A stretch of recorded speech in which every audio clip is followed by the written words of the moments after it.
In today's video we are going to a flea market in Bucharest, Romania to look for some good deals on consoles and games.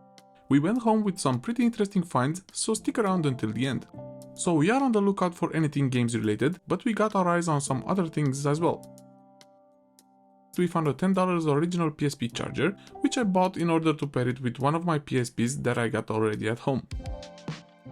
Right next to this booth, we found a Series 3000 PSP, but it was pretty beaten, and even at $5 I skipped on it as I already have spare parts already at home.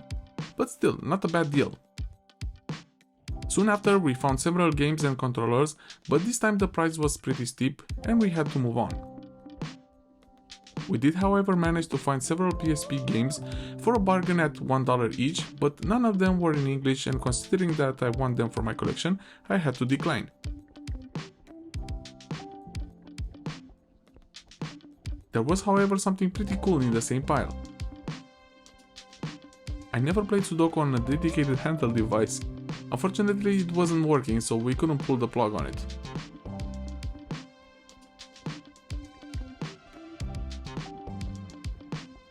A couple of more steps after, we hit the jackpot. This booth was all about video games. There were so many retro consoles here like SNES, NES, several Segas, and even something that got my attention quickly. This may not look familiar to most of you, but this is the console I grew up with. I spent my childhood playing on this Chinese Nintendo knockoff for hours. Since I've started collecting retro consoles, I knew I had to get this in my collection.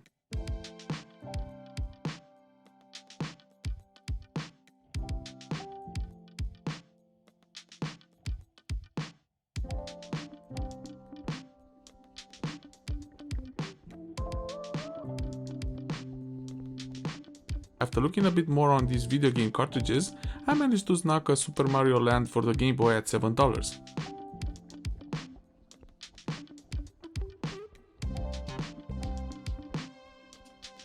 Then I started to gather all the accessories for this console, which actually is called either the Ending Man or Terminator 2 for some reason.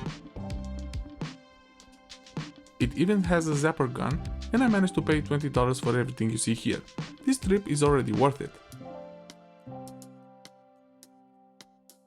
Then another incredible booth came up, and here we could see all sorts of handheld consoles.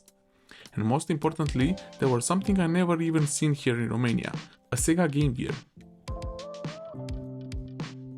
It was bundled with a TV tuner, and the asking price was $40, but apparently the Game Gear doesn't power on, unfortunately.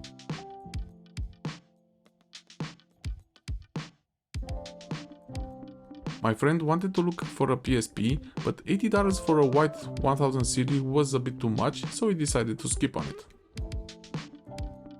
In the end, I decided that I will take my shot with the Game Gear, for which I paid $20 without the tuner, and for my surprise this does power on, but the image is not clear.